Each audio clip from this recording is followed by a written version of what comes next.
지금부터 시애틀 진보연대 주최로 심원천 박사님을 모시고 평화 강연회를 시작하겠습니다.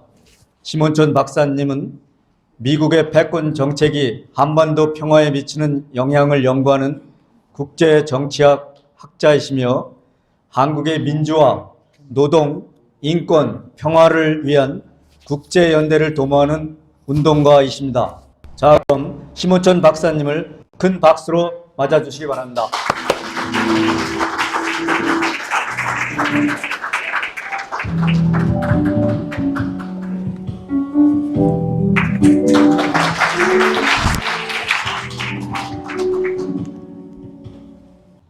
시애틀 진보연대 동지 여러분, 안녕하십니까? 초대를 받고 너무나 영광스럽고, 그리고 특히 우리 황기호 대표님 정말 너무 고맙습니다. 그래서 제가 이 강의 준비를 하면서 많은 고민을 했습니다. 어떤 주제로 할 것인가, 그리고 어떤 데이터를 분석을 할 것인가, 목표는 무엇인가, 그리고 현재 한반도가 직면하고 있는 전쟁 위기를 분석할 것인가, 아니면 지난 우리 70년 넘는 한반도의 한국 전쟁이 끝나지 않은 상태에서 전쟁 상태의 역사적인 근원을 설명할 것인가, 아니면 지난 2년 동안의 2년 넘는 이제 윤석열 정권의 친미, 제국주의, 친일 내국 정책, 제2의 검찰 독재, 신검찰 독재 정권 비판을 할 것인가, 미국의 반중국 신냉전 목표를 위한 수단으로 이용되는 남한의 운명에 대해서 비판적인 분석을 할 것인가, 한미일 군사동맹에 준하는 한미일 전쟁동맹에 관한 분석을 할 것인가, 한반도 평화운동의 역사 현실에 관한 분석을 할 것인가, 미국의 제국주의에서 독립할 수 있는 제2의 독립운동을 주제로 강연을 할 것인가, 이렇게 많은 고민을 했습니다.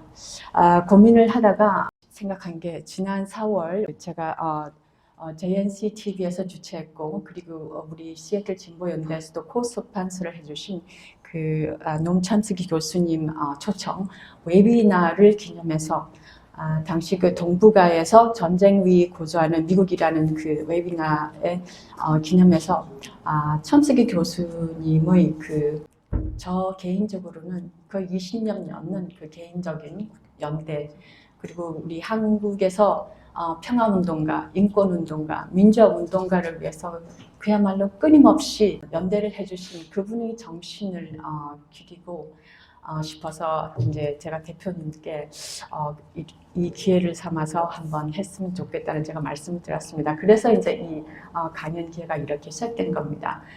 그래서 다시 한번 고맙습니다. 또 한 가지 말씀드리고 싶은 것은 참수희 교수님께서 연세가 좀 되셨습니다. 95세인데요. 최근 건강이 조금 악화되셔서 이제는 공적인 활동을 거의 이제 못하고 계십니다. 오늘의 주제는 물론 참수희 교수님의 그런 아주 정말 20년 넘는 연대도 고맙지만 오늘 주제는 우리가 너무나 절실하게 원하는 한반도 평화입니다. 그래서 근데 그 평화는 개념, 여러분들은 어떻게 규정을 하겠습니까? 평화.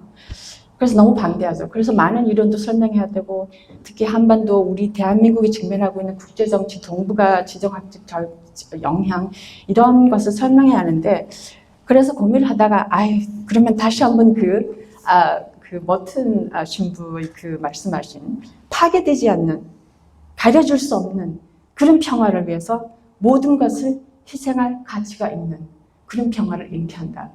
그렇게 한번 시작하기로 결정을 했습니다.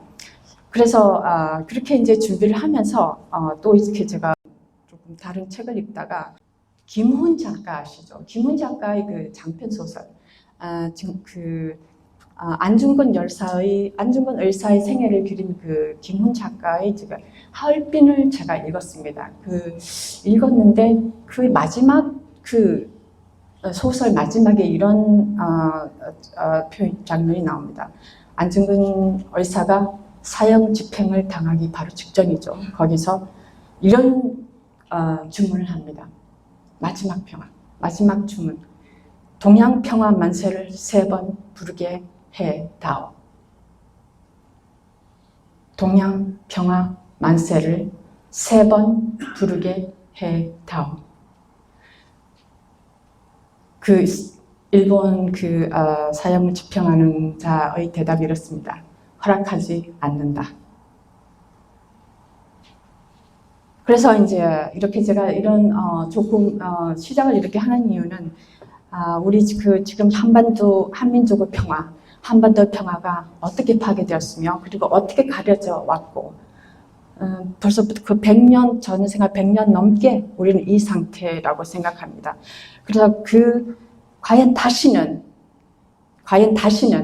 파괴되지 않고 가려지지 않는 평화가 가능한지, 그리고 그러한 평화를 위해서 우리 모든 것을 희생할 가치가 있는지, 조금 이렇게 조금 너무나 야심적이지만 그런 소원을 지금 먼저 이제 드리고 싶습니다.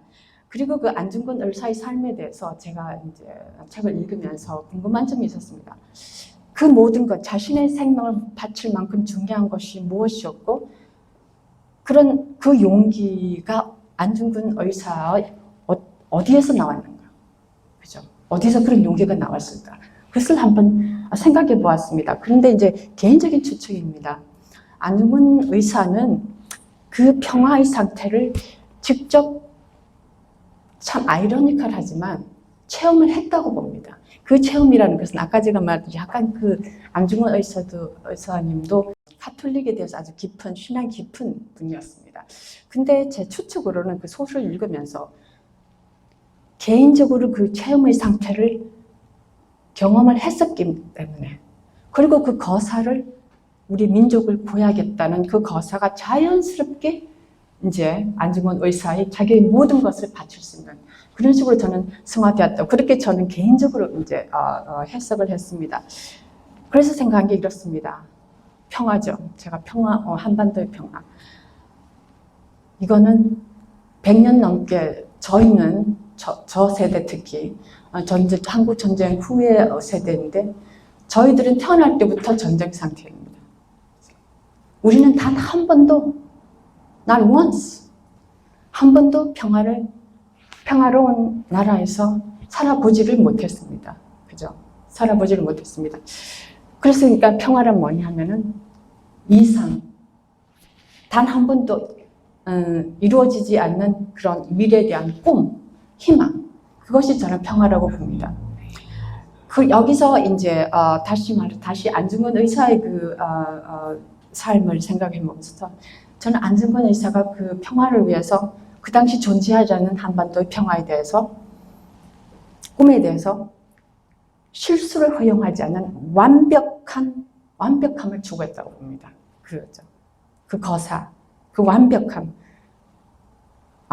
추구할 수 있는 이유가 무엇이냐면은 독립을 할 수 있다. 한반도 평화가 반드시 올 것이다. 라는 데 대한 희망, 믿음, faith 였다고 그렇게 저 개인적으로. 그래서 이제 제가 생각한 게 한반도 평화는 지금은 없다. 없기 때문에 없는 것에 대한 희망, 그리고 없는 것에 대한 그 믿음, 그리고 그 없는 것에 대한 희망을 반드시 추구하겠다는 거의 완벽한 perfect, 완벽한 실수할 수 없는 그런 노력을 하는 것이 우리 평화에 대한 태도라고 그렇게 이제 이거 저 이제 이론적인 것이 아니라 저 자신에게 이제 주문을 해서 이번 강의를 준비했습니다. 그 조금 서문이 너무 길어서 이렇게 제가 한 이유는 평화란 우리가 지금 김진영 박사님도 그랬잖아요. 우리 한반도 평화가 너무 절실하고 우리가 올해는 아주 한반도 평화에 대해서 반전 운동을 아주 더 크게 할 것이라는 그런 전망이 있습니다. 그래서 제가 이렇게 긴 서문을 드리는 이유는 뭐냐면은 우리 자신의 개인이 준비가 되어야 한다는 것입니다. 그래서 드린 것입니다. 그래서 오늘 이제 저 강연은 다음의 그 순서로 한번 제가 해보겠습니다.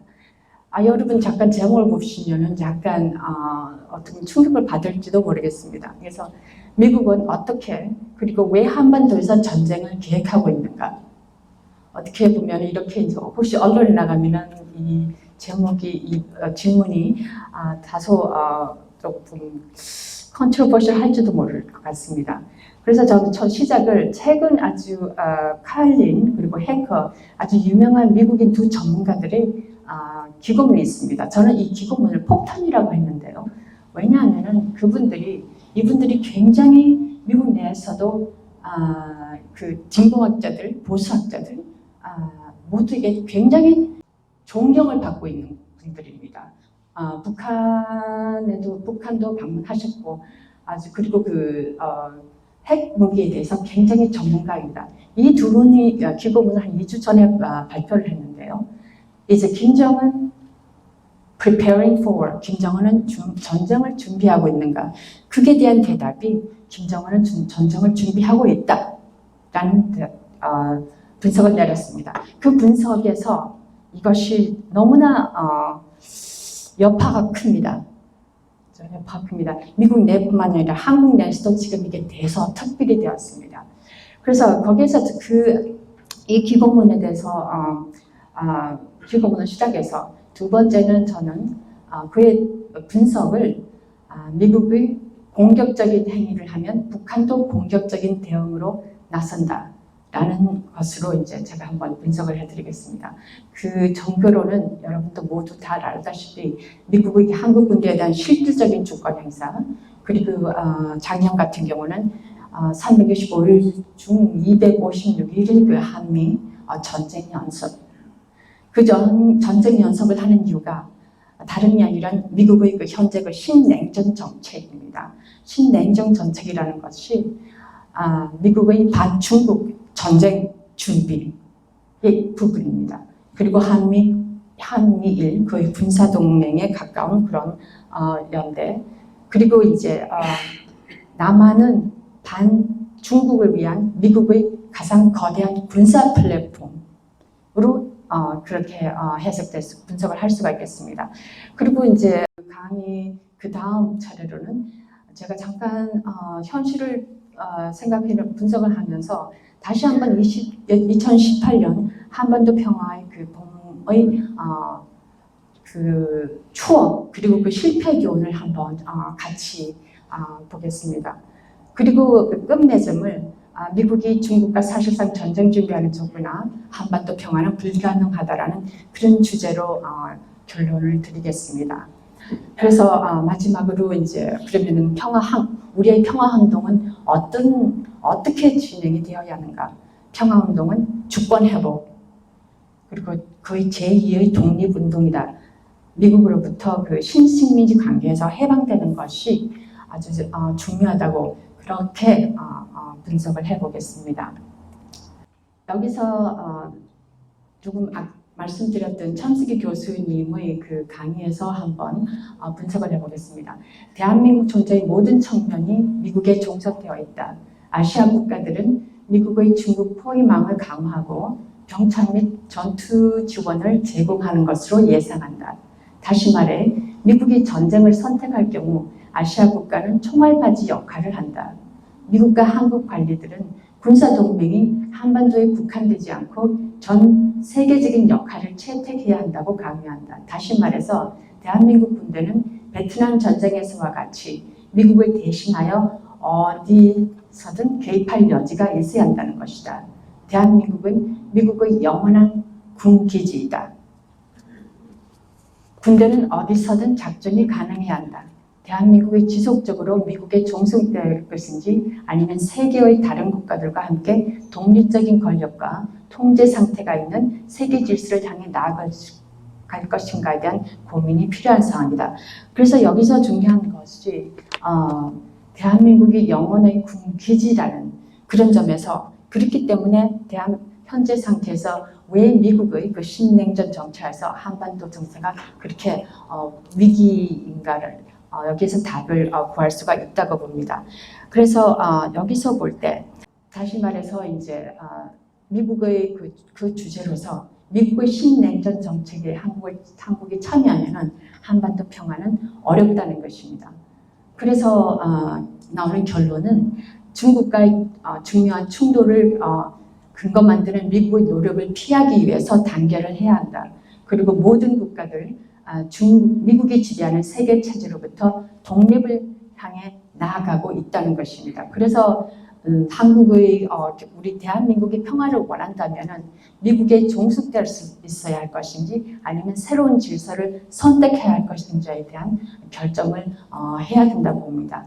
그리고 또 중요한 점은 현재 한반도 전쟁이 평화 조약이 없는 한 영원한 전쟁 상태에 있기 때문에 그렇기 때문에 평화 조약이 없는 상태에서는 남한은 영원히 미국에 점령된 국가라는 그런 분석이 나옵니다. 그 다음 이제 그 슬라이드를 보시면 이 글이 바로 제가 말했던 그 기고문 폭탄이라고 봅니다. 그래서 여기서 김정은 preparing for war. 여기서 이 학자들이 김정은은 현재 전쟁을 준비하고 있다는 것입니다. 그래서 이 기고문이 얼마나 영향이 컸냐면은 여러분들 보시면은 이렇게 많이 한국 내뿐만 아니라 미국 내에서도 엄청난 그런 반응을 일으켰습니다. 미 전문가 김정은 한반도 전쟁 결심한 1950년 6월 이후 가장 위험하다. 그렇죠? 이거는 BBC 글입니다. 뉴욕 타임스, 워싱턴 포스트 그리고 이렇게 쭉 이렇게 보도가 되고 있습니다. 그리고 한국에도 김정은 전쟁 결심했다. 허세가 아니다. 김정은 전쟁 결심한 듯 섬뜩한 경고. 태영호 6.25 때와 같은 위기다. 미 전문가 이렇게 이제 많이 이거는 그리고 또 제가 대표님께서 이제 카톡에 올리신 민플러스의 그 글도 올려봤습니다. 한반도 전쟁 위기 과거의 반복인가 새로운 국면인가. 그래서 여기서 참 한 가지 의문이 드는 것은 이 기고문이 아까 조금 전에 말씀드린 것처럼 이분들은 원래 굉장히 존경을 받고 그런 분인데 왜 이런 기고문을 냈을까라는 그런 의문이 듭니다. 정치학자로서. 왜냐하면 증거가 굉장히 미비했고요. 아주 그 4페이지, 4페이지 정도 되는데 그리고 논리도 부족한 그리고 아주 기존의 그 논리적인 그런 분석이 아니라 마치 다른 분들이 쓴 것처럼 북한 지도자의 그런 심리적 요인에 기반, 예를 들어서 트럼프 대통령과 그 하노이 싱가포르 북미 정상회담이 결렬되고 난 이후 아주 김정은이 허투당했다, 상처를 받았다라는 등 그리고 그래서 그 기존의 두 전문가들 분석과는 아주 질이 다른 그런 기고문이었습니다. 그리고 또 이제 없는 것은 북한의 그 도발 행위에만 집중을 한다는 것입니다. 그래서 미국의 도발 행위는 미국이 북한에 대한 그런 위협에는 전혀 언급을 하지 않고 있습니다. 그래서 그게 왜냐하면은 북한이 핵을 개발한 이유도 결국 그 위협에 대한 어떤 억지력에 대한 대응이라고도 볼 수가 있습니다. 그리고 더 의문점을 불러일으키는 것은 남한에 대한 언급은 전혀 없습니다. 한국은 마치 존재하지 않는 것 같습니다. 그래서 여기서 이제 여러 분석가들이 추측하기를 혹시 이분들이 북한 위협에 대한 분석이 아니라 미국의 그 현재 미국의 그 정보 CIA라든가 미국 그 아주 엘리트들만 알고 있는 그런 미국의 한반도 전쟁에 대한 구체적인 시나리오를, 계획을 암암리에 노출하고 있지 않는가라는 그런 추측도 하고 있습니다. 그래서 말씀드리는 것은 만약 미국이 그런 공격을 한다면은 북한도 공격적인 대응을 할 것이다라는 것입니다. 그래서 이 분석은 이제 다시 가서 그 첨석희 교수님의 그 분석인데요. 여기서 쭉 읽어보시면은 얼마나 그 우리 평화 조약이 없는 상태에서 남한이 어떤 상태인가. 그리고 쭉 내려가시면 여러분 저기 나오죠. 리얼 시걸 같은 미국의 주요 한국 역사학자들은 북한의 맞대응 정책을 따르고 있다. 즉 미국이 공격적 행위를 하면 북한도 공격적인 대응으로 나선다는 것이다. 이런 것입니다. 그래서 이제 주제가 뭐냐 하면은 미국 언론 내에서 그리고 미국 엘리트 전문가들이 지금 북한 김정은이 전쟁을 준비하고 있다. 이 말은 사실은 미국이 전쟁을 준비하고 있는데에 대한 그런 그 대중에 대한 경고를 저희들에게 지금 그 노출을 시킨다고 그렇게도 볼 수가 있다고 봅니다.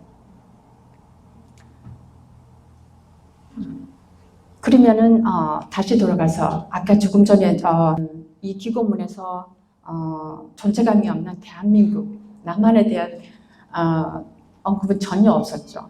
그런데 왜 남한에 대한 언급이 없었냐라는 거기에 대한 조금 자존심도 상하고 거기에 대한 질문이 들죠. 왜 없냐 하면은 미국으로 봐서는 미국 정치 엘리트로 봐서는 한국은 미국의 점령 국가니까 군사 주권을 완전히 미국이 소유가 했기 때문에 거의 대한민국의 역할은 걱정을 할 필요가 없다는 것입니다. 참으로 저희로서는 참 안타까운 일입니다. 한미 상호 방위 조약, 미군이 군사기지를 요구하면 한국은 언제든지 어느 곳에든지 다 허용할 수가 있습니다. 그래서 미국의 가장 제가 말했죠. 저 제목에서 나오는 주권 없이는 평화가 없다. 그 주권이 구체적인 개념 구조는 어떻게 해석을 하겠습니까? 제일 중요한 구체적인 규명은 이것입니다. 미국이 한국 군대에 대한 실질적인 주권을 행사를 하고 있습니다. 미국이 한국 군대 1950년부터 지속적으로 남한의 전시 전자권을 소유를 했습니다. 사실 남한이 전시 전자권을 소유한 것은 거의 1년 6개월 정도밖에 안 됩니다. 1년 6개월. 전 세계에서 전시 전자권을 타국에게 넘긴 나라는 대한민국뿐입니다. 아프가니스탄도 전시 전자권이고, 이라크도 전시 전, 소말리아, 니카라구아, 전 세계 모든 나라가 전시 전자권은 자기 국가가 소유를 하고 있는데 오직 한국만이 전시 전자권을 미국에게 넘겨버렸습니다. 그 전시 전자권은 군사 통제권의 원래 일시적, 그러니까 전쟁이 끝나면은 전시 전자권은 돌려줘야 하는데 미국이 계속 소유를 하고 있습니다. 그게 무슨 뜻이냐면 지금 한국 군대가 세계 6위의 강한 군대입니다. 310만 명의 예비군, 그리고 한국 모든 군사기지, 물자에 대한 실질적인 통제권을 미국이 가지고 있습니다. 그리고 아시다시피 미군의 한국 주둔, 그리고 주민들의 지속적인 반대도 불구하고 성주의 사드 미사일 포대 배치. 그래서 조금 전에도 말씀드렸지만은 주한 미군은 주축으로 대한민국은 미 본토와 해외 병력 자산 투입해서 최대한 그런 훈련을 하고 있습니다. 그래서 요약하면은 한국은 미국이 주도하는 아시아 전쟁의 최전선이다. 그렇게 다시 볼 수가 있습니다. 그 다음은 무엇이냐 하면은 그뿐만 아니라 한국 내에 한국 전쟁에서부터 정전 협정을 이행하고 있는 유엔사도 이제 기존의 정전 협정 이행하는 기구뿐만 아니라 어떤 식으로 지금 발전이 되고 있냐면은 동용될 가능성이 있습니다. 무엇이냐면은 미국이 중국에 맞서 최대한 유리하게 글로벌 자산을 배치할 수 있어야 되는 필요성 하에서 유엔사를 진화시키고 있습니다. 그래서 여러분 알다시피 유엔사 그러면 보통 유엔 이렇게 이해를 하고 있는데 사실 유엔이 아니죠. 미국이 유엔사 명칭과 유엔기 그리고 로고를 불법적으로 사용해서 그것이 미국이 사실 유엔사를 통제를 하고 있는데 그 통제를 하고 있는데 마치 이게 지나질 때 국제사회가 이제 미국이 추진하는 그런 전쟁, 한반도를 이끌어가는 전쟁까지도 많이 국제적인 지지를 받고 있는 것처럼 그런 목표를 향해서 이제 앞으로 미래 그 계획을 보면은 미국이 유엔사까지도 도용 가능성이 있다는 것입니다. 그래서 만일 유엔사가 그런 식으로 미국의 전쟁 계획에 포함이 되면은 일본, 예를 들어서 일본, 독일, 폴란드 이 국가들은 이 국가들까지도 미국이 초청을 해서 한반도의 어떤 전쟁 위기에 개입될 수가 있다는 것입니다. 그러니까 국제연대, 국제적으로 한반도에서 그 전쟁이 지지를 받고 있다. 연대. 가장 최악의 경우는 일본 자위대까지도 미국의 초청으로 자연스럽게 유엔사 멤버로 한반도 계획까지가 가능하다는 것입니다. 그래서 365일 중 256일을 작년 같은 경우는 한미 이제 일본까지도 많이 개입된 전쟁 게임을 해왔습니다. 여러분들 이렇게 쭉 읽어보시면 여러분들도 다 아시는 거죠. 정말 아주 어마어마하고 끔찍한 그런 그 실전 연습입니다. 실전 연습. 그 핵과 재래식 무기, 대규모 선제 타격전, 그래가지고 서해 깊숙이 중국까지 자극하는 그런 연습을 하고 있습니다. 그래서 남북 거의 북미 협상은 거의 지금 모두 파탄된 상태고요. 뿐만 아니라 조금 전에 말씀드렸듯이 일본까지도 이제 한미일 군사훈련에 지금 참여를 하고 있는 상황입니다. 왜 그럴까요?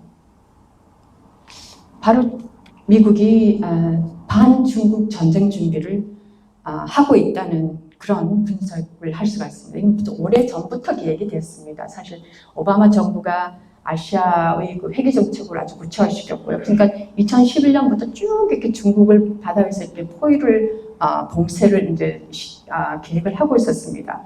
그래서 이제 첨스키 교수님의 강의 중에서 이런 말씀하세요.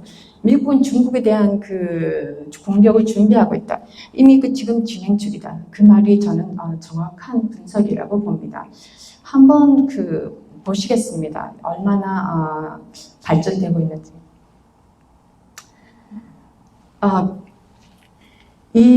미국의 그 반중국에 대한 전쟁 준비는 특히 그 미국 싱크탱크들 랜드 같은 그런 보수 싱크탱크에서 주장하기를 중국이 더 강해지기 전에 2025년 전까지는 완료를 해야 된다라는 그런 아주 분석을 했습니다. 그래서 여러분 이렇게 쭉 보십시오. 그 중국을 포위한다는 게 어떤 그 계획인지 구체적으로 첫 번째 성체 일본, 한국, 오키나와, 루큐, 대만, 필리핀, 말레이시아, 싱가포르, 인도네시아. 그 다음 이제 쭉 가면서 거기서 우리 일본과 오키나와, 한국은 전쟁 준비가 되는 완벽하게 된 미군 기지입니다. 그리고 화력을 갖췄습니다. 그리고 세계 최대 60만 한국 같은 정예군대가 있습니다. 그래서 그렇게 중국에 대한 그런 포위를 하면은 그렇게 만일 거기서 해상에서 어떤 그런 총격전이 벌어지면은 중국 무역의 그런 70%가 지금 남중해를 통해서 이동하기 때문에 그런 총격전은 지금 불쌍하고 있는 중국에 아주 치명적인 영향을 미친다는 그런 추측을 하고 이제 저런 계획이 나오고 있습니다. 그래서 아마 그 중국의 지도부에 아주 치명적인 압력이 아닐까 그런 취지로 싱크탱크 같은 데서 지금 미국 바이든 행정부 오바마 때부터 지금 해결을 해야 된다라는 그런 논리를 하고 있습니다. 네, 그래서 이렇게 많이 나오죠. 반중국 싱크탱크 랜드에서 나오는 War with China. 여러분 지도는 이렇게 한번 지도를 보면은 이제 모든 설명이 되죠. 이해가 되죠. 그리고 우리나라의 그 운명이 저 지도에서 아주 잘 설명이 됩니다. U.S. military in the West Pacific. 이것이 이제 그러니까 중국을 포위한다는 arc of containment. 이게 이해가 가시죠? 지금 현재 어떻게 중국이 어떻게 포위가 되고 있는가? 그리고 우리나라의 그 위치가 얼마나 중요한가? 여기서 이제 참 그러니까 말씀드리고 싶은 것은 우리나라의 위치가 저는 개인적으로 대한민국이 미국을 필요하는 것보다 미국이 대한민국을 더 필요하다고 그렇게 분석을 할 수도 있습니다. 여러분들 대한민국이 없으면은 만일 남한이 없으면은 미국은 중국에서 중국에 대한 중쟁이 가능할까요? 거의 불가능하다고 봅니다. 저는 그만큼 대한민국이 남한이 중요합니다. 그다음 중국 다음에는 일본이 있습니다. 그 제가 설명하고 싶은 것은 제일 첫 번째 그 질문으로 돌아갔어요. 미국은 어떻게 왜 한반도 동북아시아에서 전쟁 계획을 하고 있는가, 전쟁을 하고 있는가, 그 질문에 대한 증거를 이제 하나하나 보여드리고 있습니다. 일본이죠. 일본에 대해서는 여기서는 중국과는 달리 일본이 다시 그 제국주의 정책 부활에 대한 그런 일본의 그 국익과 미국의 그 국익이 완전히 그야말로 합치되고 있습니다. 그래서 미국은 오랫동안 일본과 그 우익 자민당을 아시아 지역 미국 동맹 체제의 핵심으로 보고 있었습니다. 핵심으로. 그죠? 그래서 일본에서 북한 위협이라고 많은 그 보도가 나오죠. 일본이 가장 위협을 느끼는 나라가 북한이다. 근데 다케이 토모히사라고 그 일본 제독 말씀하시기를 사실 우리는 북한 위협은 중국을 겨냥한 미국의 재무장 은폐였다. 수년 동안 그러니까 북한 위협이 아니라 중국을 겨냥한 일본 재무장 은폐였다. 그렇게 이제 직접 얘기했습니다. 그래서 앞으로 일본이 어떻게 나올 것인가요? 향후 5년 동안 군비 지출 2배로 증가한다. 반격 능력 및 선제 공격 능력, 그리고 이거는 평화헌법의 정반대가 됩니다. 그리고 중국 본토의 목표물을 타개할 수 있는 미국산 그 토마호크 무기 수입, 그리고 일본 성을 보호하는 뿐만 아니라 그 해상 저 지역을 넘어서는 미사일 시스템 군합, 그리고 일본의 군국주의 부활, 그리고 이 모든 부활들이 어떻게 해서 가능해졌냐면은 바로 이것입니다. 일본의 그 제국주의, 패시스트주의, 그다음에 한국 식민지 지배, 한국 식민지 지배 동안 범한 전쟁 범죄, 인류에 반한 범죄, 이 모든 것을 윤석열 정권 하에서 거의 그냥 덮어버렸기 때문에 그래서 나온 것이 바로 한미일 동맹이었습니다. 그래서 이만큼 윤석열 정권이 선거가 얼마나 우리가 중요했고 윤석열 정부가 한 정책이 그 영향이 얼마나 캐터스트라픽한 거라는 것을 알 수가 있습니다. 남한의 극우 윤석열 정권의 친일 매국 정책, 2018년 일본 기업의 그 한국 강점기 강제 정용 측에 대한 대법원 판결 거의 무효, 그리고 군사정보보호법 지속미화 정상화, 윤석열 매파 그 외교팀의 그 이제 이명박 박근혜 그 팀의 친일 강경파를 윤석열 정권이 완전히 이제 부활을 시켜서 한 겁니다. 그래서 어떤 분들은 윤석열 정권은 보수는 원래 다른 나라에서는 보수라면은 그죠? 국수주의잖아요, 민족주의. 근데 우리나라의 그 보수주의는 특히 윤석열 정권은 일본 이익을 더 앞세우는 그런 한국 이익에는 관심이 없는 것 같은 그런 분석도 나오고 있습니다. 그래서 김병주 의원 같은 분은 우리 사성 장관이죠. 였는데 한미일 군사동맹은 그냥 말로 그 일본 안방에 그냥 호랑이를 등록해 하는 것이다 라고 그렇게 말씀하셨습니다. 거기에 대해서 많은 공감을 할 수가 있는데요. 그래서 보십시오. 그분이 민주당에서 민주당 이제 군사를 이제 군대를 아는 분이 전문가가 말씀하신 겁니다. 한미일 정상회의는 득보다 실이 컸다. 미일 전략에 말려 들어간다. 안보 경제 모두 위기다. 사실상 한미일 군사동맹 강행 징검다리다. 등등 그렇게 공감을 할 수 있는 분석을 하고 있습니다. 그래서 그 한미일 3자 구체적으로 전쟁 동맹은 어떠냐면은 이것은 미국이 주도하는 1급 체제를 미 제국주의 패권주의 목표에 의해서 중국을 포위하는 그런 부분일 뿐입니다. 그래서 조금 전에도 계속 제가 말씀드렸다시피 끊임없는 그 전쟁 연습 그리고 군사 정보 공유가 있습니다. 그리고 또 하나 더 아주 저희들이 너무나 경계해야 할 것은 그 캠프 데이비드 한미일 정상회담에서 바이든이 이런 말을 했습니다. 올해뿐만 아니라 영원히 한다. 한미일 군사동맹은 영원하다는 것입니다. 이미 못을 박아버렸습니다. 그죠? 그러니까 그 다음에 이재명 대통령이 되는 미래가 올지라도 이미 여기서 우리는 한미일 군사동맹은 정말 빼도 박도 못한 좀 그렇게 말씀드려요. 그렇게 영원히 할 것이다라는 것을 이제 해버렸습니다.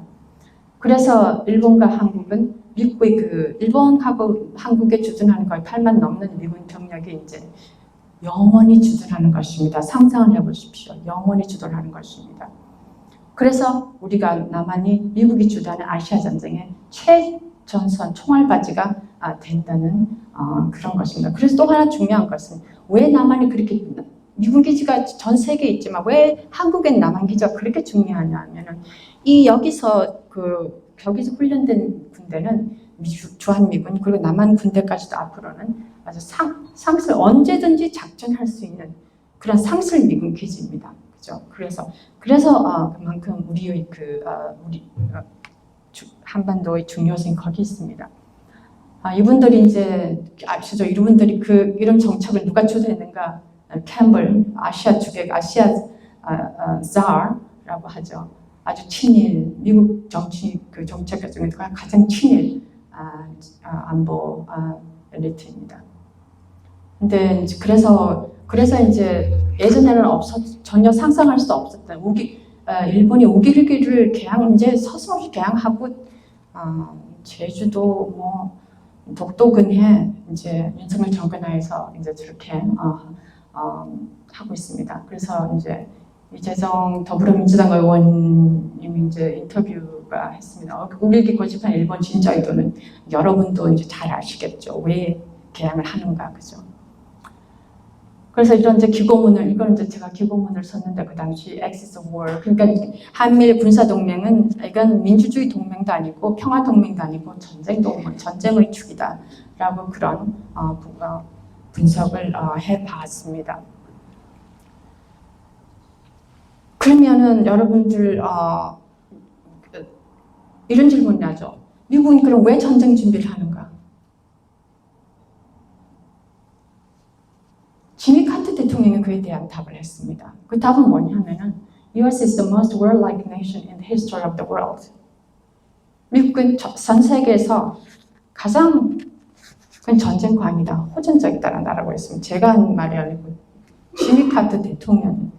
그리고 또 다른 많은 분들은 전쟁이라는 것은 미국의 그런 사업이다 라고 그렇게 하고 있습니다.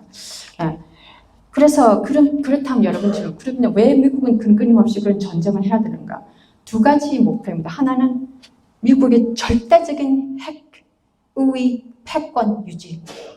두 번째는 그래서 핵으로 타국을 위협할 그 권리를 미국만이 가지겠다는 그런 식으로도 해석을 할 수 있습니다. 그래서 한번 보십시오. 미국이 이건 조금 아웃데이트 된 데이터 같은데 미국이 거의 6천 정도의 핵무기. 거기서는 북한을 보십시오. 20 내지는 60개 정도 핵무기. 그래서 이런 것을 보면 논리가 안 되죠. 왜 미국이 북한의 핵에 위협을 받고 있는가? 비교도 안 됩니다. 미국이 여기 6천 가까운 핵무기 중에 한 3천 넘게 핵무기는 그야말로 언제든지 버튼을 누르면 사용할 수 있는 그 정도로 위험한 상황입니다. 그리고 이제 이 무기들이 미국의 전 세계적으로 군기지에 배치되어 있습니다. 미국의 그 전 세계적인 군기지. 여러분들 쭉 보면은 이제 저기서 잘 힘약이 안 보이는데 한국과 일본, 독일에 가장 많은 기지가 있습니다. 그 로마 제국도 저렇게 자기 나라 군기지를 전 세계 저렇게 배치하진 않았습니다. 그러니까 이런 국제 역사상에서 미국처럼 저렇게 군기지를 타국에 배치를 해서 이렇게 패권을 유지하는 케이스는 거의 전례가 없습니다. 처음입니다. 그리고 끊임없는 새로운 무기. 그래서 이제 우리나라의 위치가 다시 지금 계속 제가 반복하는 것이 우리나라의 위치가 지정학적인 그런 동북아시아의 지정학적으로 영향으로 분석을 하지 않으면 분석하지 않는 그런 분석은 사실 개인적으로 무용지물이라고 생각합니다. 그렇게 이해를 해야 정확한 분석을 해야 답이 나오고 그런 분석하에서 질문을 해야 한다고 그렇게 보고 있습니다. Washington's top priority is to build up military presence in Northeast Asia. North Korea's threat is a pretext. 그러니까 북핵기업이라는 것은 미국의 그런 변명, 중국을 포위하기 위한, 중국 봉쇄하기 위한 변명의 하나다. 이렇게 이제 분석을 할 수가 있습니다. 이건 이제 여러 슬라이드는 우리 다시 우리 한국에 배치된 미군 몇 번이죠?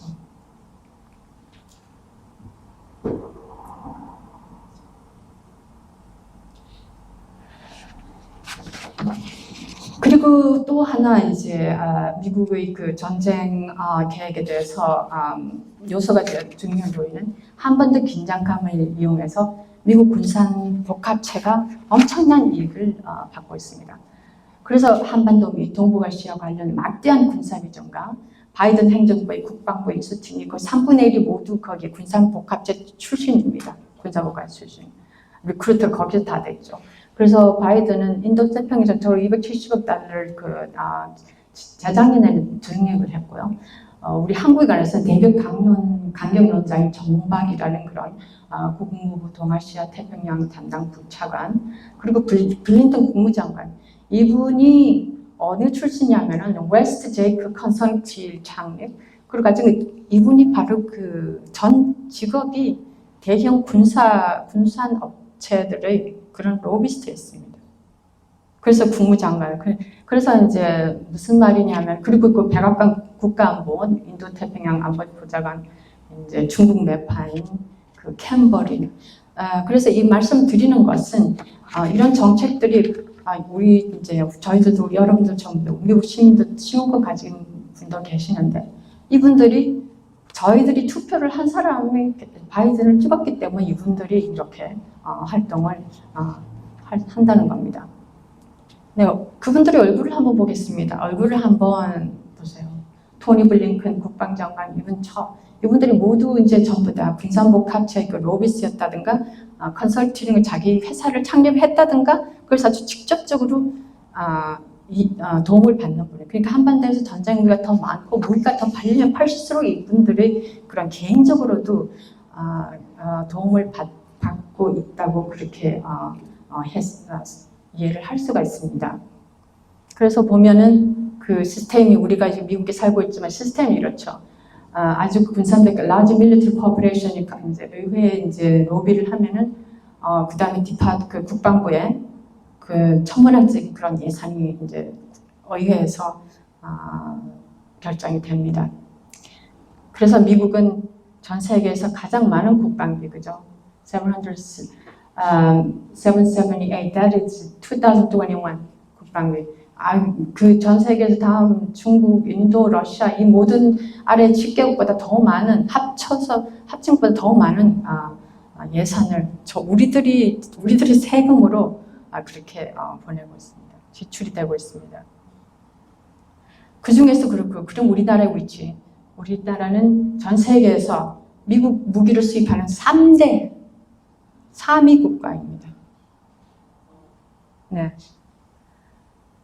지난 같은 경우는 윤석열 정권이 들어와서 처음 한 일이 뭐냐면 가장 중요한 일이 뭐냐 하면은 문재인 대통령 기간 5년보다 윤석열 정권 1년 동안 미국 무기를 문재인 대통령 5년 기간보다 7배 넘는 1년 동안 무기를 수입을 해주었습니다. 네, 그 정도로 이제 지금 현재 상황에 대해서 제가 다시 한번 저는 그러면은 제가 아까 인트로덕션 할 때 2017년, 2017, 18년 잠깐 한번 돌아보겠다고 제가 말씀을 드렸습니다. 돌아간 이유는 그때 어떤 교훈을 삼을 것인가. 여러분 2077년 기억하시는지 모르겠어요. 그때 한반도에서 전쟁 위기가 아주 아주 위기에 있었던 것입니다. 그래서 2017년 9월 20일 트럼프 대통령이 이런 말을 했었죠. 북한을 완전히 포기시키지 않는 방법 외엔 선택지가 없다.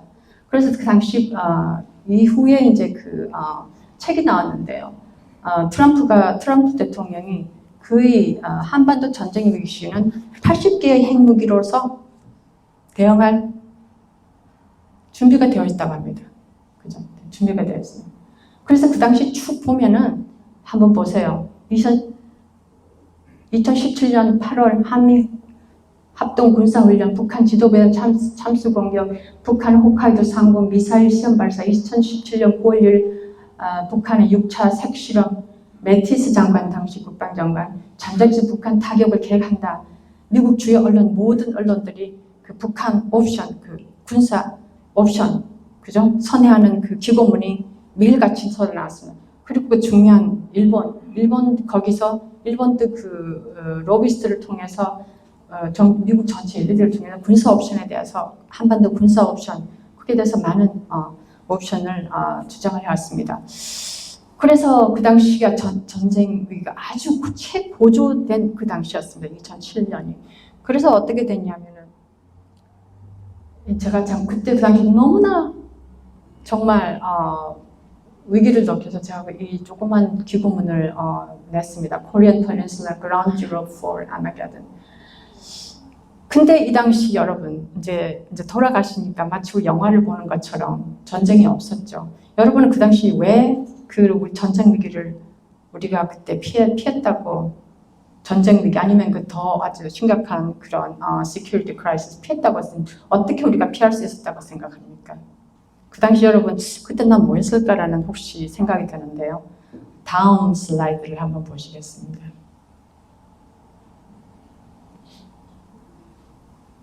여러분 기억하시죠? 촛불혁명. 촛불혁명입니다. 이제 이 촛불혁명, 저희들은 여러분은 촛불혁명, 저희들이 아직도 전 지금 가슴이 이렇게, 그런데 이 촛불혁명, 근데 이제 이런 해석을 하는 사람은 아마 이제 제가 생각에는 저 혼자뿐일까 아닐까 그렇게 생각해요. 약간 로맨틱한 그런 해석을 갖고요. 제 생각에는 그렇습니다. 그렇죠. 김정은이 이제 그 당시 김정은 문재인 대통령 바이든이라는 거죠. 트럼프 대통령이 그 당시 전쟁 위기를 피하도록 기여를 했다라고 말할 수 그렇게 많이 분석을 하겠죠. 근데 저는 한국의 촛불 혁명의 그 전쟁 상태, 그 위기 상태를 막았다고 봅니다. 이 사진을 보십시오. 그죠? 여러분 그 힘이 느껴지죠? 그죠? 그 저력. 그래서 이 촛불혁명이 어느 정도였냐면 이 촛불혁명이 전 세계를 그야말로 깜짝 놀라게 한 너무나 정말 충격적인 그런 혁명이었습니다. 전 솔직히 말해서 전화를 안 해봤지만 북한도 아마 감동을 했다고 봅니다. 김정은 저도 북한에서도. 미국 언론, 미국 정치적 이 한국의 촛불혁명의 파워에 대해서 충격을 받았다고 봅니다. 그 저력. 대한민국 국민들의 힘. 거기서 압도당하는 그런 힘이 있었다고 봅니다. 그래서 제가 한번 이 스토리를, 물론 이거는 제가 여기서는 지금 학자적인 분석이 아니라 약간 개인적인 조금 해석을 하겠습니다. 했는데 저는 이 저력이 그 당시 이 저력이 어떤 저력이었냐 하면은 당시 우리 평화는 아니었죠. 평화는 박근혜 퇴진하라, 탄핵 이 운동이었는데 그 밑에 그 저력은 무엇이냐 하면은 평화를 원하는 그 우리 민족의 그 한민족의 자주 주권을 염원하는 그 저력의 표출이 박근혜 퇴진운동, 탄핵운동과도 민주화운동과도 결부가 됐다고 그렇게 봅니다. 그래서 여러분 그 다음 영화를 보듯이 어떤 일이 일어났습니까? 기억나시죠? 평창 윈터올림픽. 지금 이제 우리 오늘 이 사진을 보면은 어떻게 정말 하늘과 땅, 그죠? 정말 밤과 낮. 지금 오늘의 현실과 이 현실이 너무나 지금 극과 극이라는 그런 생각이 듭니다.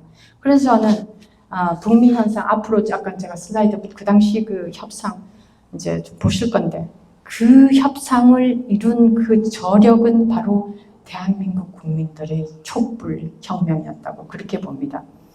그래서 한번 그때로 한번 돌아가 보겠습니다. 무엇이었습니까? 민족 단결, 한반도 평화의 시간, 2018년 2월 평창 동계올림픽, 2018년 4.27 판문점 선언, 2018년 6.12 북미 정상회담, 2018년 9.19 평양선언. 그 9.19 평양선언 여러분 기억하시죠?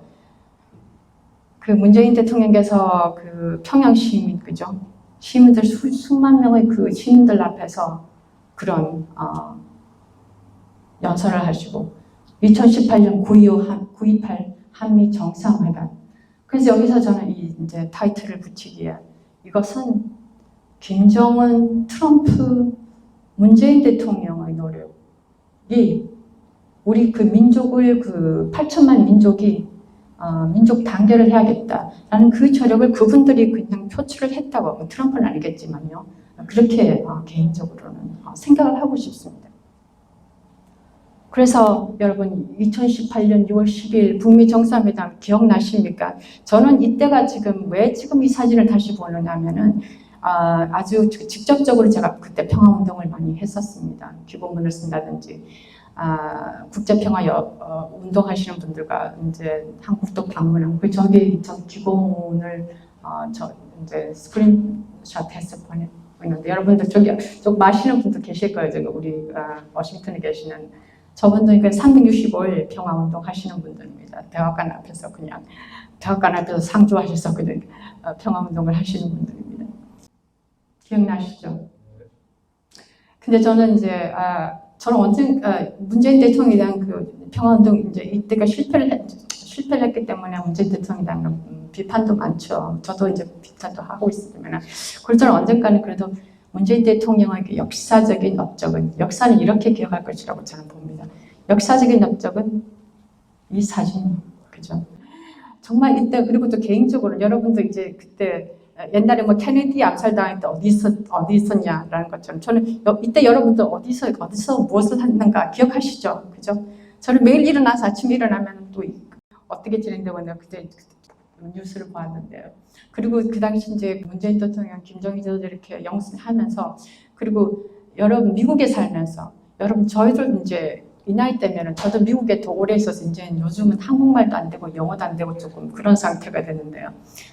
전 정말 깜짝 놀랐습니다. 김정은 지도자 두 분이 한국말로 대화를 한다는 거죠. 그죠? 근데 대국말을 되는데, 예를 들어서 이런 말이 나오죠. 김정은 지도자가 문재인 대통령 북한 초청을 했는데, 이런 말이 나와요. 근데 너무 누추해서 어떻게 준비가 됐는지 안 됐는지. 김정은 지도자가 이런 말이에요. 북한의 도로가 별로 조금, 그죠? 문재인 대통령 오시는데 그런 이제 농담 비슷한 그런 말씀까지 하세요. 그래서 그걸 뭐냐 하면은 다시 우리 민족은 5,000년 역사 그 민족을 그 역사를 공유를 하고 있기 때문에 언어를 공유하기 때문에 그런 만남이 되지 않았나 그렇게 생각합니다. 그래서 돌아가면은 전 나중에 혹시 기회가 있으면 문재인 대통령 만나면은 정말 개인적으로 너무 좋은 추억을 만들어줘서 비판할 건 비판하지만 고맙다 그렇게 말씀을 드리고 싶습니다. 이거는 그냥 넘어가는 얘기입니다. 여러분 기억하시죠? 어쩌면 저렇게 완벽한 picture perfect, 그죠? picture perfect. 그러니까 그 평양 정상회담 마지막 날인 2월 20일 문재인 대통령과 김정은 위원장 내외가 백두산 천지에 올라간 모습. 여러분 이제 이걸 이제 제가 또 보는 사진을 보는 것은 이겁니다. 우리 이 역사, 이 추억을 현재 미국이 지금 하고 있는 정책이라든지 일본 윤석열 정권이 하고 있는 정책은 이 말입니다. 이거 다 지워버려라. 그죠? 없었다 없는 걸로 하라. 마치 위안부 성노예 컴포트홈은 일본 전쟁 범죄가 없었던 것처럼 그냥 지워버려라. 이거는 그냥 실패한 거다. 그렇기 때문에 우리는 자꾸 보아야 됩니다.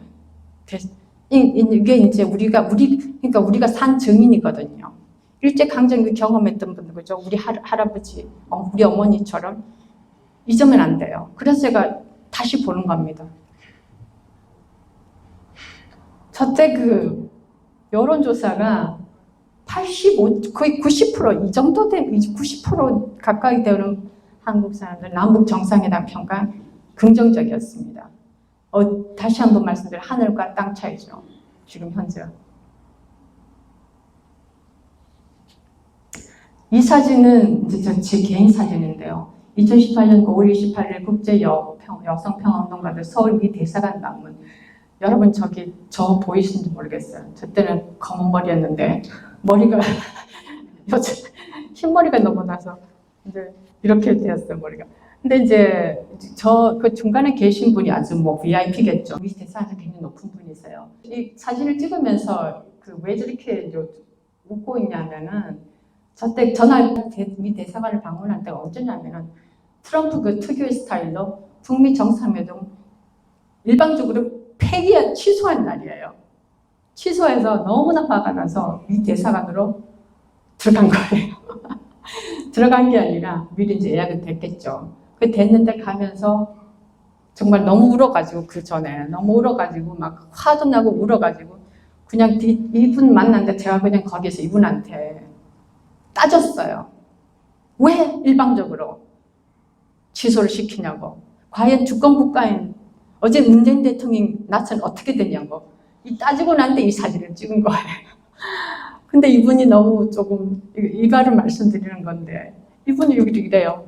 희망을 잃지 말아요. 이분이 영어로 don't lose hope 그래요. 근데 나중에 알고 보니까 이분이 부인이 한국 분이시더라고요. 한국 분이시고 그 북한 부인이 근데 지금 이름도 저는 잊어버렸어요. 뭐 트럼프 대통령 관료니까 이제 어디 가서 어떤 그런 일화가 있습니다. 그러니까 제가 이 말씀 드리는 이유는 우리가 추억을 기억을 해야 된다는 겁니다. 잊으면 안 돼요. 그래서 이 사진은 이제 여러분 저는 어디 가서 저기서 유일하게 이렇게 승리하는 사람이 있죠. 제가 저번에 콜롬비아 대학에서 이제 국제 포럼이 있었는데요. 여기서 여러분들 아는 그 정치인들도 많을 거예요. 그리고 중간에 계신 분이 바로 우리 섬긴 북한 유엔 주재 북한 대사입니다. 네, 그렇게 이제 여기서 이제 미국 평화운동가 그리고 한국 정치인들 그런 포럼 그래서 이제 종전 선언을 위해서 당시 그런 환경이 만들어졌기 때문에 그런 행사를 할 수가 있었습니다. 계속 이 슬라이드는 절대적인 그 지지가 있었다는 한국 평화에 대한 그 절대적인 지지가 있었다는 증거를 보여드리는 겁니다. 저기는 이제 제가 왜 이 사진을 넣었냐면은 대한민국 서울시청입니다. 시청에 가서 시청에 저런 거대한 포스터가 붙여 있었어요. 지금 현재 윤석열 정권에 대해서는 상상할 수가 없죠. 그 당시 때 그 분위기가 그런 정도였어요. 여론이. 남북 정상회담을 성공한 저런 대형 그런 공공 그런 의지를 표출할 수 있다는 그 자유. 그 다시 그때와 오늘 현재 너무나 정반대입니다. 그래서 이제 제가 말한 아까 촛불 그렸잖아요. 그래 촛불 혁명 많이 하면은 촛불 혁명이 평화운동. 저게는 이제 광화문에서 당시 우리 그때 우리 미국인 그다음에 국제 여성 평화 운동가들과 함께 이제 시위를 하면서 미국 대사관 앞에서 이제 그 북미 정상회담 개시하라, 취소하지 마라라고 하면서 이제 그 시위를 벌일 때 밤에 이제 찍은 사진입니다. 그럼 왜 실패를 했을까요? 이제 클라이맥스 갔다가 조금 내려오는 것 같은데요. 미국이 다시 봉쇄 정책을 강화했고 북한에 대한 제재 강화, 미국의 남한에 대한 압박 강화, 그 다음에 민족 단결 자주, 그리고 여기서는 문재인 대통령 비판을 제가 하고 싶은 것은 그 민족 그 자주 그 원칙을 이행을 하지 못했습니다. 그리고 또 단지 이제 미국이 거기 이제 한미 워킹 그룹을 가동을 해서 그야말로 한국 내 극우 세력, 그 다음에 일본, 그 다음 워싱턴 내 극우 세력 매파들이 완전히 이 평화 프로세스를 반대를 하기 위해서 워킹 그룹이 가동되었습니다. 그래서 저는 그렇게 이제 우리 평화가 실패를 했다고 그렇게 봅니다.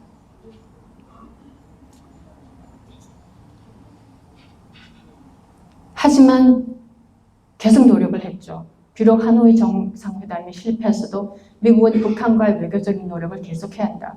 평화협정은 미국과 한반도 안전을 위한 최상의 길이다. 그런데 어떻게 됐습니까? 만일 우리의 지금 오늘 현실을 지금 현재 상황을 가져오게 하는 그 대선 0.7%라는 그런 차이로 윤석열 후보가 당선이 되었습니다. 아직까지도 조금 궁금한 것은 이 대선에 혹시 미국이 어떤 영향을 미쳤는지 아직도 전 잠깐 궁금한데요. 여튼 문제는 이만큼 한국 내 국내 선거가 중요하다는 것입니다. 그래서 지금 여기서 말씀드리고 싶은 것은 4월 총선, 그 다음에 앞으로 다가올 대선이 얼마나 중요한 것인가입니다. 이것을 알아주시죠. 그래서 당선한 윤석열 대통령이 어떤 정책을 폈습니까? 그야말로 아주 매파 극우 반복 정책. 압도적으로 우월한 전쟁 준비가 평화라는 비논리를 윤석열 정권이 채택을 했습니다. 이것은 냉전적 사고의 이분법 사고로 상대를 북한을 악마하고 한반도를 더 위기 상황에 빠뜨리는 것입니다. 그래서 북을 향해서는 선제의 타격과 전쟁 불사, 그리고 북한 정권 종말이라는 그런 국민을 상대로 대한 우리 심리전도 하고 있습니다. 그래서 현재 어떤 전문가들은 이렇게 보고 있습니다. 현재 남한은 진보 대 보수가 아닌 과거 그리고 현재 제국주의 추종 세력과 그것을 반대하는 세력의 대결이다라고 그렇게 보는 분석을 하는 분도 계십니다. 제가 시간이 조금 너무 많이 얼마 정도 5minute 제가 5분 정도 해서 빨리 이제 제가 해보겠습니다. 그래서 여러분들 그러면 왜 한국의 보수 정권은 윤석열 정권은 왜 그러면은 국익을 위한 평화를 추구하는가? 여기서 다시 돌아가서 제가 촘스키 교수님의 한번 분석에 대해서 분석을 이용해 보겠습니다. 위기론 득보는 남한 보수 정권은 평화 정책에 관심이 없다라는.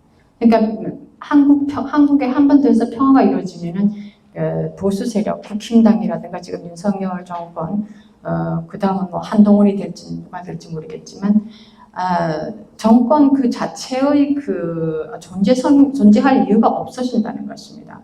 그래서 이번 지금 4월 총선 들어가면서도 한동훈 비대위원 얘기를 보면은 그야말로 새로 공안, 그다음에 평화 그리고 민주 세력은 거의 이제 북한과 종북 세력이다라고 그렇게 지금 벌써 프레임이 나오는데요. 그래서 이제 제가 생각에는 촘스키 교수님 한국의 국내 사정을 잘 그렇게 디테일하게 아시지는 못하지만 저렇게 규명한 것이 저는 정확하다고 봅니다. 그래서 남한 보수 정권이 평화 정책에는 관심이 없다. 이 사진은 제가 어제 교정을 하다가 했는데요. 새벽에 장갑차 12대가 서울에 진입하는 이런 훈련을 하고 있답니다. 엊그제. 이 말이 무슨 말이냐면은 끊임없이 윤석열 정권이 4월 총선을 임박하면서 끊임없이 전쟁 분위기를 고조시킨다는 것입니다. 네, 그래서 지금 제가 몇 분 조금 시간이 경과됐기 때문에 제가 아직 슬라이드는 조금 빨리빨리 제가 한번 돌리고 말을 결론으로 들어가 보겠습니다. There is no future for Korea under the Yoon administration. 윤석열 정권 아래 우리의 미래는 없다. 저는 이 구호가 4월 총선에 그런 메시지로 채택이 됐으면 좋겠습니다. 민생 파탄, 민주 실종, 굴욕 외교, 평화 파괴, 노조 탄압, 윤석열 정권. 네, 그래서 다시 한번 그 요약을 해보면요. 첨식 교수님 말씀한 것처럼 중국과의 전쟁은 한반도 지금 동북아 때문인데 이것은 중국과의 전쟁만 아니라 인류의 종말을 의미한다. 그렇기 때문에 거기서 대한민국이 남한이 가장 중요한 국제적으로 가장 중요한 위치에 지금 처했다는 겁니다. 그것이 주 요점입니다. 네, 그래서 이제 결론적으로 말하면 미국은 어떻게 한반도에서 전쟁을 계획하고 있는가? 왜 한국인가? 이건 지금 구체적인 질문인데요.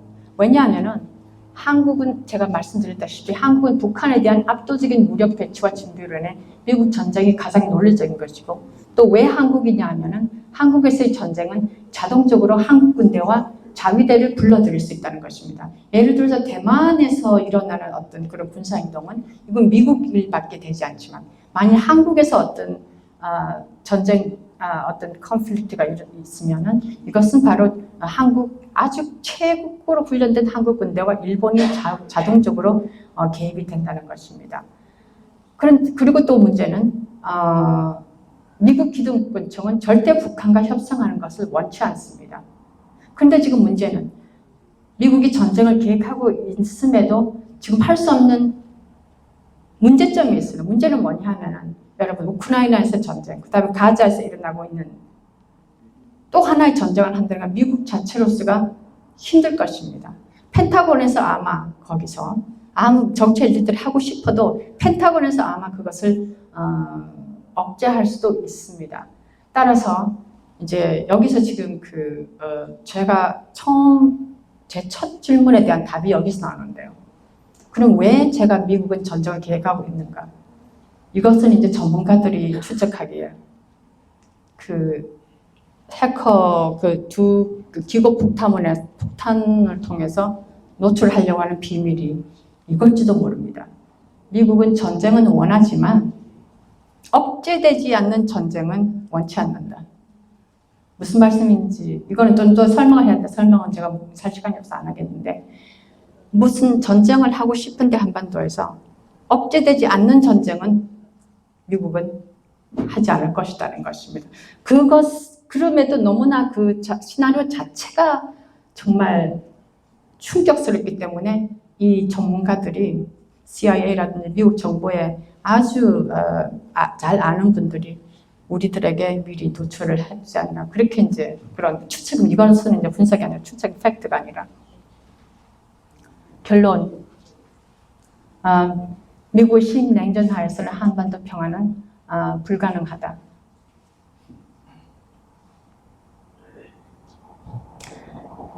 여러분 조금 저희들은 미국에 사니까 조금 궁금한 게 있죠. 혹시 트럼프가 대통령이 되면 한반도에 어떤 영향이 미칠까 이런 분들이 하는데요. 별로 큰 변화는 없을 것입니다. 그런데도 불구하고 이제 이런 추측도 합니다. 바이든 대통령의 한반도 정책 그야말로 참사 수준입니다. 참사 수준 그죠? 저는 평가기에 바이든 대통령은 거의 미국의 지난 과거에 어떤 대통령 더 악영향을 미쳤다고 봅니다. 그러니까 무조건 이제 만일에 트럼프가 다시 당선되면 아마 개인적인 그런 그래서 트럼프는 아마 바이든 정책을 거의 무조건 모두 다 바이든이 싫어서 파기를 할 그런 트럼프이고 그렇기 때문에 그런 시나리오도 있을 것입니다. 그래서 혹시 북핵 협상 재개 가능성도 있을 수 있습니다. 그리고 또 북한이 지금 요지가 어떠냐면은 북한이 러시아와 중국과 동맹을 강화하기 때문에 북한이 아주 우세한 그런 지난 5년보다 우세한 처지입니다. 그리고 미국 내 비주류들의 정치 엘리트들이 지금 많은 기고문을 지금 내고 있습니다. 그래서 지금 그 발표 강의 첫 시작할 때 그분들의 제가 기고문으로 시작한 이유가 이 사람들이 비주류들의 의견이 지금 많이 나오고 있습니다. 그래서 미국은 그래도 민주이기 때문에 그 가능성이 있지 않을까 그런 분석을 해보고 싶습니다. 그래서 마지막 이제 결론은 정말 우리 대한민국에서는 상상할 수 없는 한미 동맹 없는 한국 상상할 수 있는지 이것은 이제 질문점으로 이제 던지고 제가 끝을 맺겠습니다. 그래서 결론은 평화의 선제 조건으로 주권, 완전한 독립, 해방 그 세 가지가 없이는 평화는 거의 불가능하지 않을까 그렇게 보고 있습니다. 그래서 구체적으로 북한에 대한 미국의 군사 적대감 저기 오타 나왔는데요. 적대감 제거, 호전적인 한미 군사전쟁 게임 핵 위협 중단, 북한에 대한 경제 제재 완화, 북한의 악마화 중단과 북한과 공존할 체계 구축, 남한의 미국의 호전적인 무기 판매 중단, 미국의 군사점령 중단, 비동맹 중립 국가축 운동과 다국적 국제질서 동참, 주권, 민족, 독립, 해방, 주권 없이는 한반도 평화 없다. 네. 이런 한반도의 이런 평화운동이 참석기 교수는 더 들어갈 참석기 교수님 이런 말씀하셨어요. 500년 서구 지배의 전환점이 될 수 있다. 무슨 말이냐면은 우리들이 지금 우리들이 처한 운명, 우리들이 할 행동은 우리 자신뿐만 아니라 동북아시아 및 세계 국제 질서뿐만 아니라 전 세계 역사의 서구 지배의 전환점이 될 수 있다고 참석기 대통령이 2007년 노무현 대통령 당시 남북 협상할 때 이런 말씀을 하셨습니다. 네. 보시면 나중에 검색하셔서 한번 무슨 정확한 말씀이신지 한번 보실 수도 있고요. 네, 그래서 미국은 어떻게 한반도에서 전쟁을 계획하고 있는가? 이것은 이제 여러분들에게 그의 답은 여러분들께 맡기겠습니다. 제가 어느 정도 납득이 가는 강연이 됐는지는 잘 모르겠습니다. 네. 그리고 이제 마지막 그 슬라이드는 이렇게 끝을 맺겠습니다. 제가 아까 그 안중근 의사의 생애를 배경으로 한 그 소설로 시작을 했는데요. 안중근 의사가 나의 염원은 동양 평화와 조국의 독립이다. My wish is for peace in Asia and independence for my country. 네, 그래서 그 당시 동양 평화를 3번 외치고 싶다라고 했는데 외치지 못한 제가 생각에는 그분의 그분의 그 영혼, 그분이 가지고 있었던 그 희망, 그분이 가지고 있었던 그 정말 perfectionist, 완벽한 노력. 그리고도 마지막까지 여러분 안중근 열사의 서예 글씨 보신 적 있으시죠? 그 감옥에서도 마지막까지 그 책을 쓰셨어요. 책을 쓰고 서예를 하셨어요. 그 필체를 보고 저는 깜짝 놀랐어요. 그 필체를 보면은 이것은 그야말로 완전히 자기 자신의 내부의 평화, 완전히 그 자기 자신의 운명, 거기에 대해서 완전히 컨트롤 하신 분, 그죠? 그래서 제가 생각하기에는 오늘 이제 강의를 제가 안중근 의사의 그 말씀과 그 생애를 생각하면서 그리고 또 우리 참석 교수님 정신으로서 끝을 준비하고 또 끝을 맺고 싶은 것은 다 돌아와서 결국 우리의 평화는 우리 손으로 만들어야 된다. 우리 오늘부터 우리 각자 개인의 노력이 먼저다라고 그렇게 이제 끝을 맺고 싶습니다. 우리 자신들이 하지 않은 일은 어떤 작가가 쓰기를 아무 소용 무용지물이다. 자기가 직접 하지 않은 일은 아무 소용없다 무용지물이라는 그런 글을 읽었습니다. 네, 오늘 저 정말 너무 길게 했고 그다음에 또 초기에 약간 문제점이 있어서 죄송합니다만은 다시 한번 그 시애틀 진보연대 여러분들, 동지 여러분들 정말 너무 초대해 주셔서 고맙고 대표님 정말 너무 고맙습니다. 네, 고맙습니다.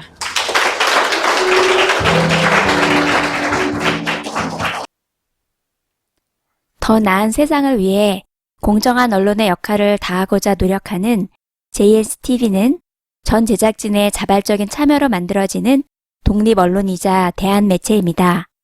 방송이 마음에 드셨다면 응원의 표시로 지금 좋아요, 구독 버튼을 눌러주세요. 감사합니다.